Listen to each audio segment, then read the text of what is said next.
Florida's condo fantasy isn't just slowing down. It's coming apart at the seams. This isn't a gentle cool down or a seasonal dip. We're talking straight-up drops of 25%, 30%, even north of 30% in places that felt bulletproof just 2 years ago. Buyers who rushed in at peak prices are now stuck underwater, watching equity vanish faster than it showed up. Retirees who thought they locked in paradise are getting crushed by insurance bills that doubled or tripled overnight. Special assessments are landing like gut punches for figures, 5 figures. Sometimes more, and the worst part, there's no exit. Listings are piling up, buyers are ghosting, and the cost of simply holding on keeps climbing. What used to be sold as the Florida dream now feels like a financial endurance test. Condos that promised easy living are turning into money pits. HOAs are ballooning, insurance is out of control. Mortgage rates near 7% have blown up affordability. And the math no longer works for regular families, investors, or retirees living on fixed income. This isn't fear-mongering, it's happening in real time. You're watching Discover the Nation, and today, we're breaking down the 10 Florida cities where the condo market is falling apart in 2025. Not easing, not stabilizing, crashing. Stick with us all the way through number 1, because the last city tells you everything you need to know about where this market is headed. And if you want more no BS breakdowns like this, hit subscribe and let's get into it. Sarasota lands at number 10. Not long ago, this place was the Gulf Coast's crown jewel. Powdery beaches, art galleries, waterfront towers glowing at sunset. It sold the idea of refined coastal living better than almost anywhere else in Florida. But today, that image is cracking fast. Units that sold for around 600 grand back in 2022 are now sitting at for 20, if they move at all. That's a brutal haircut of roughly 30%, and sellers are still chasing the market down. Inventory tells the real story. Listings are up more than 60% year over year. Every week, more condos hit the market as owners panic and try to get out before things slide further. But price cuts aren't fixing the real problem. Costs are insurance that once ran 3 grand a year now pushes 9,000 or more. HOA dues plus new reserve requirements are stacking monthly ownership well north of $1,200 before the mortgage even enters the chat. Buyers are spooked, and honestly, they should be. Surprise assessments are becoming normal, 20,000, 30,000, even 50,000 per unit in some older buildings. Retirees who planned carefully are realizing they can't absorb hits like that. Investors aren't saving the day either. Rental yields that once looked juicy have collapsed. What used to pencil out at 7% is now scraping below 3%, and that's before unexpected repairs. The vibe has shifted hard. Agents who once closed multiple deals a month now wait weeks just to get a showing. Developers are quietly offering discounts behind closed doors, trying to unload units that once sold before construction even wrapped. Downtown towers that were marketed as trophies now look like overbuilt liabilities. Banks are tightening up too, demanding huge down payments or refusing to lend on aging buildings altogether.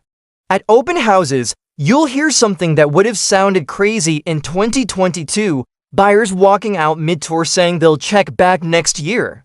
Sarasota isn't just cooling off, it's resetting, and that reset is painful.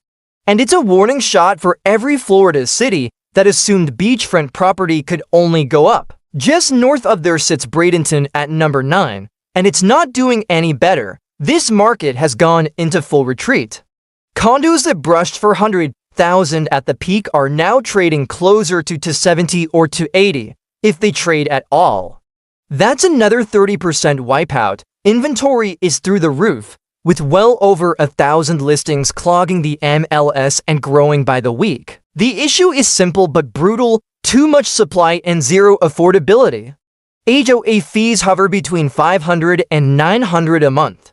Insurance that used to be manageable now hits 7 grand a year or more.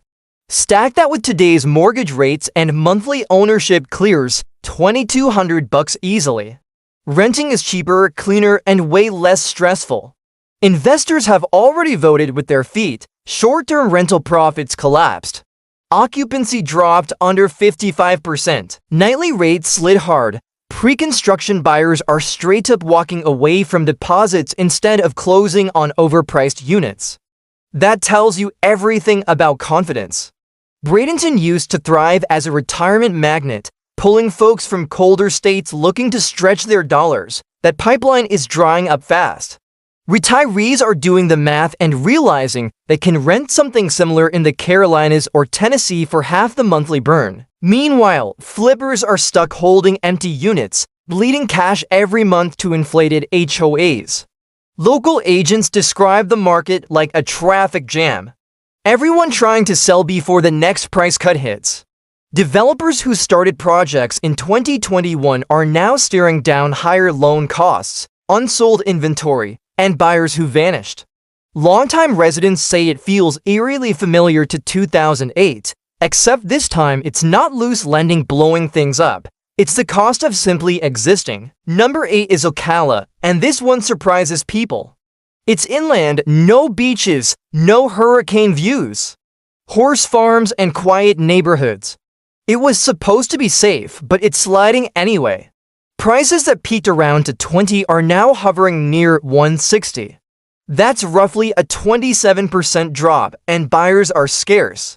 Inventory jumped more than 60%, and the payments don't make sense anymore. With mortgage rates where they are, even a modest condo clears $1,300 a month before utilities. For households under 60 grand in income, ownership is a stretch at best, impossible at worst. And here's the kicker. Even inland condos are getting hammered by the same expense storm. New reserve laws, mandatory inspections.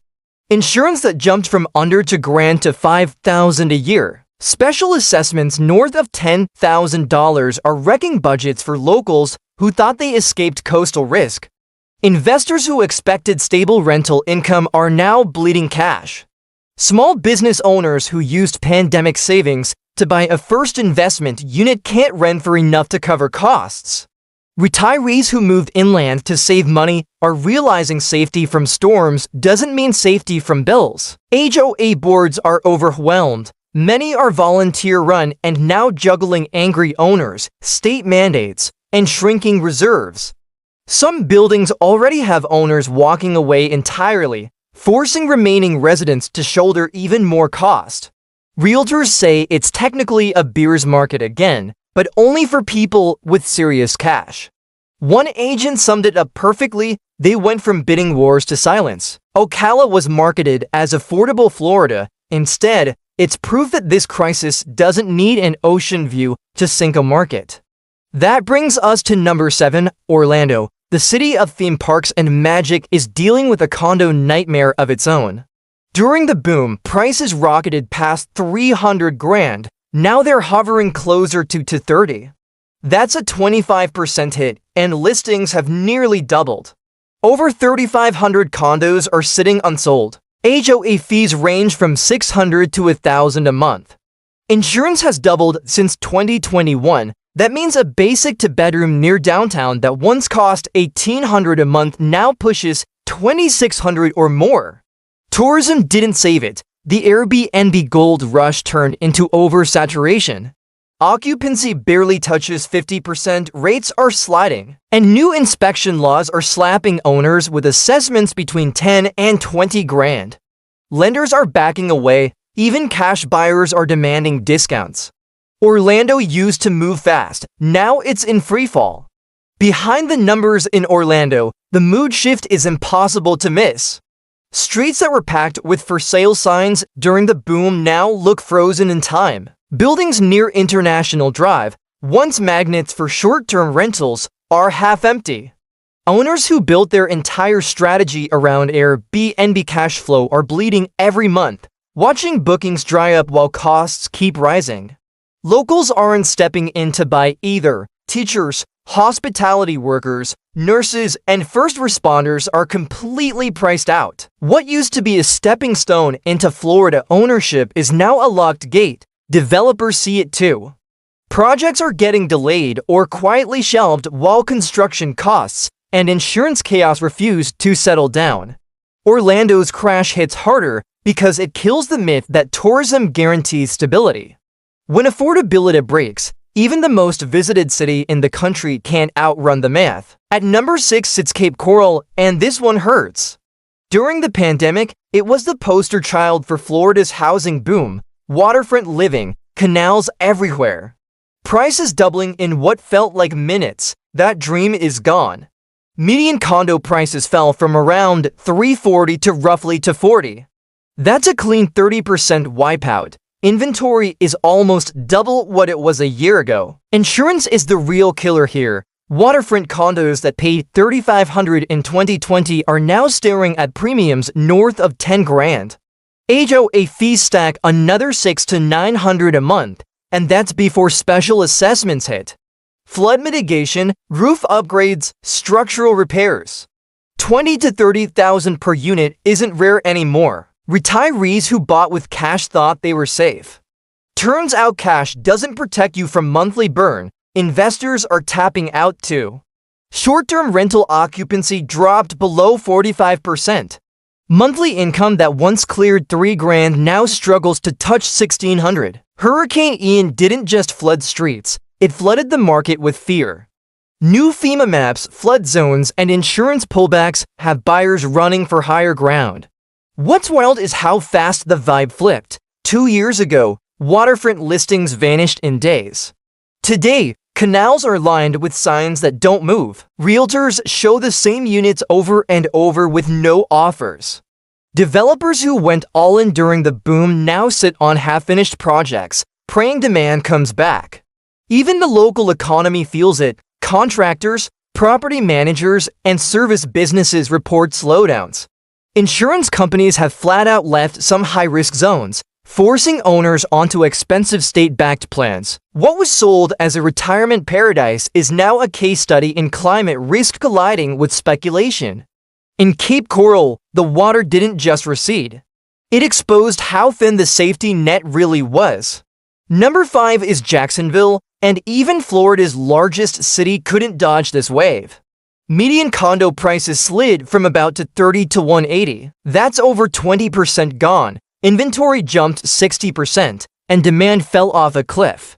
HOA dues sit around for $100. Insurance pushes for grand a year. Mortgage plus fees brings monthly costs to $1,700 or more. Meanwhile, renting averages for $1,400. Buyers are doing the math and walking. Out-of-state investors who poured in from New York and California are now dumping units. More than a third of active listings have price cuts. Downtown projects once pitched as revival engines are offering concessions just to fill empty units. Even newer buildings are struggling because lenders won't touch older condos under Florida's stricter financing rules. What makes Jacksonville slide sting is speed. For years, it was seen as the safe, steady play. Not flashy, but reliable, a diverse economy. Military presence, tech growth, but affordability snapped fast. Buyers who locked in 3% rates in 2021 now see payments 40% higher at today's rates. Many can't sell without eating a loss, so they're stuck. Developers have frozen new condo plans, revitalization timelines are quietly pushed back. Riverfront neighborhoods once prized for views now face the same insurance nightmares as the coast. The cultural shift is real. Buyers now ask about insurance before square footage. Jacksonville's reputation as a safe Florida market didn't disappear slowly. It vanished almost overnight. At number 4 is West Palm Beach, and this is where luxury starts hitting its ceiling. Median condo prices that cleared for $100,000 in 2020 to now sit closer to $300,000. That's a 25% drop, and it's still sliding. Insurance premiums in coastal towers have tripled, hitting $12 grand a year in some cases. HOA fees doubled to around $1,000 a month. Then come the special assessments, $30,000, $40,000. Sometimes more. Retirees are bailing, investors aren't replacing them. Short-term rentals are struggling as occupancy dips under 50% and nightly rates fall. Lenders refuse to finance buildings with deferred maintenance, shrinking the beer pool even further. The unraveling feels dramatic.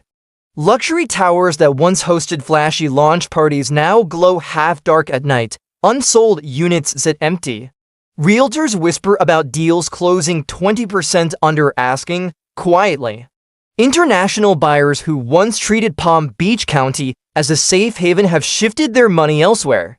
Longtime residents feel blindsided. They were promised stability, but got endless bills instead. HOA boards are levying emergency assessments just to stay compliant with new state rules. For fixed-income households, it's game over. Tourism isn't saving the day either. Snowbirds aren't spending like they used to. Younger professionals prefer renting luxury apartments instead of buying into risk. West Palm isn't losing status, it's losing affordability. And when high-end buyers hesitate, the pressure trickles down fast. Number 3 brings us to Tampa. Not long ago, its skyline screamed momentum. Now it signals caution. Median condo prices dropped from around $310 to $230. That's another 25% hit. Bayshore units that sold for $600 are now struggling to crack $400. Inventory ballooned by 85%, the highest since the Great Recession. HOA fees climbed from $450 to near $1,000. Insurance near the Bay tripled, approaching $9,500 a year. Monthly ownership blows past $2,400 in a city where the median income sits around $70,000. Short-term rentals are faltering. Occupancy dipped below 50%. Rates are down. Nearly 40% of listings show price cuts. Tampa's job growth can't outrun structural costs. Developers are tossing in incentives, but confidence is shaken, and once confidence cracks, prices follow. Tampa's problem isn't demand disappearing, it's affordability collapsing. During the pandemic rush, Tampa became a magnet for remote workers, corporate relocations, and investors fleeing higher tax states. It felt unstoppable. People believed the city had unlocked permanent momentum. But optimism doesn't pay monthly bills. When payments cross the line of what normal buyers can handle, the chain reaction spreads fast. Cranes that once filled the skyline are slowing down.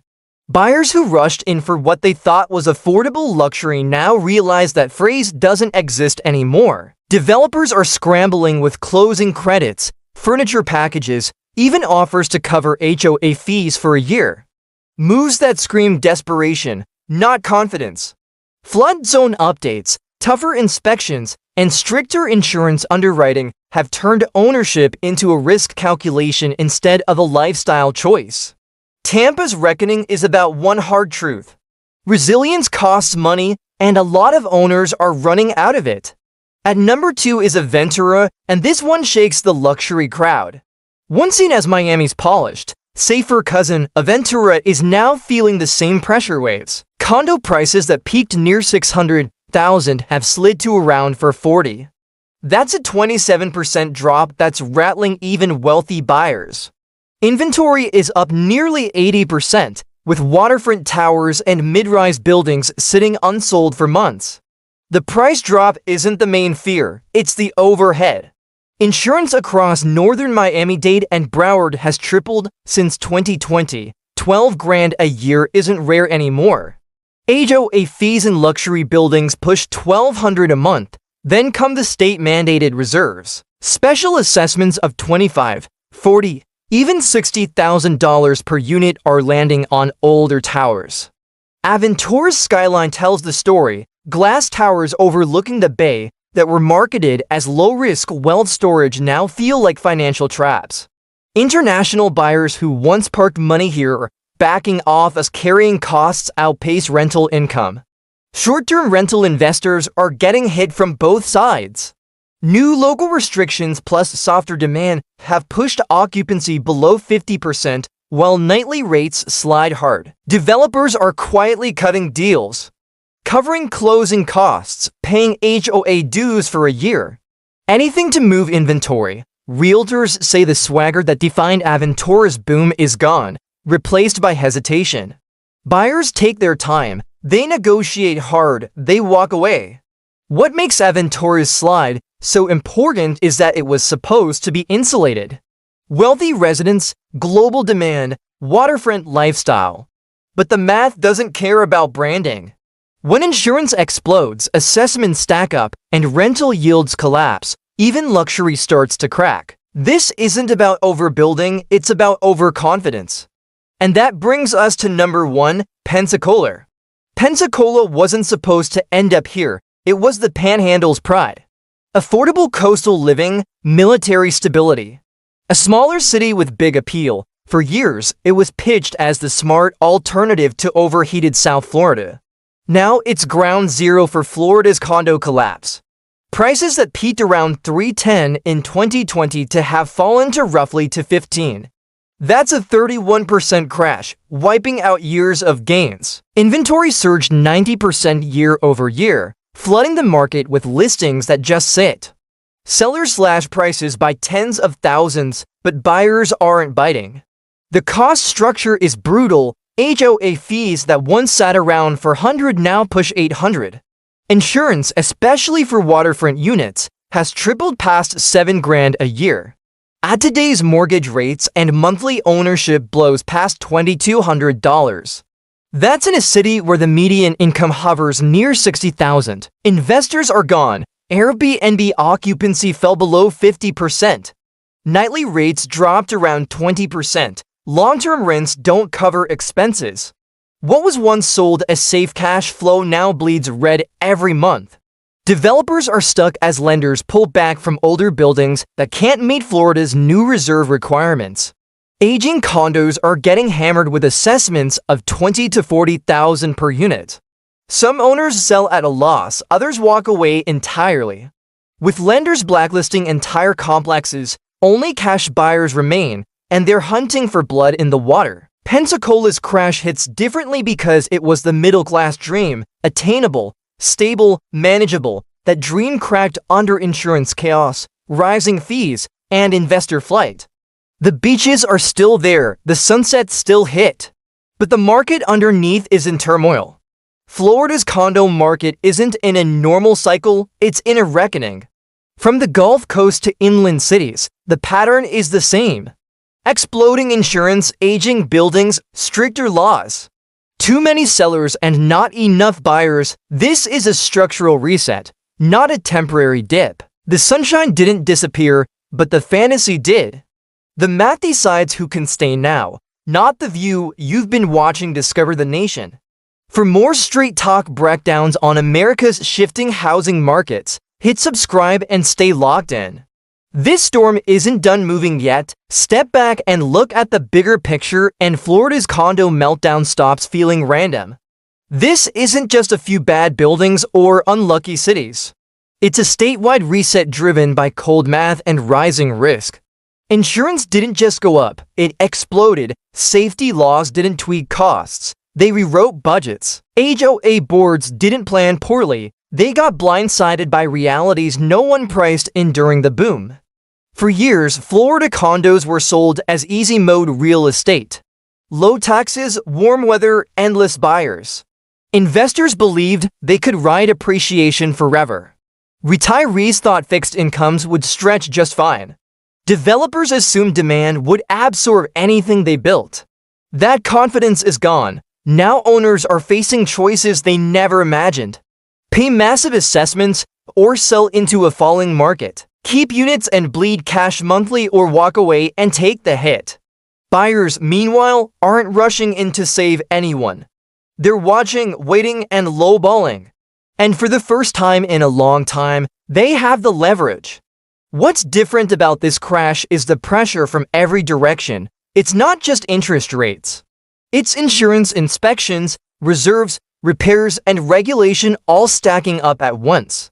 Even cash buyers are hesitant because owning outright doesn't shield you from five-figure annual costs. That's the part nobody saw coming. The emotional toll is real. Retirees who thought they had found their forever home are staring at numbers that don't work anymore.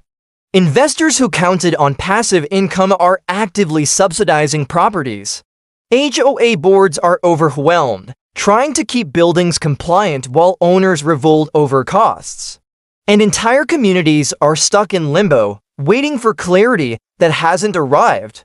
Florida isn't done growing. People will always want sunshine, beaches, and no state income tax. But the condo market is being forced to grow up. Risk is finally priced in, cheap shortcuts are gone. And buildings that can't support their own costs are being exposed. This reset won't finish in months. It'll take years. Prices may fall further. Some buildings will go into distress, others will stabilize, but only after painful adjustments. The winners will be newer construction, well-funded HOAs, and owners who can absorb volatility. Everyone else is fighting to survive the transition. If you own a condo in Florida, this isn't the time for denial. It's the time for brutal honesty. Run the numbers, understand your exposure, know your building's reserves and insurance outlook. And don't assume the market will bail you out just because it did before. If you're a bear, patience is your weapon. This market rewards discipline, not FOMO, and if you're watching from afar, pay attention. What's happening in Florida is a preview of what climate risk and cost inflation can do to housing markets nationwide. This wasn't a bubble popping overnight, it was pressure building for years and finally snapping. Florida's condo dream didn't vanish, it got repriced. You've been watching Discover the Nation. If you want the real story behind America's housing shifts, not the polished headlines, make sure you're subscribed. Because the next market to crack might be closer than you think.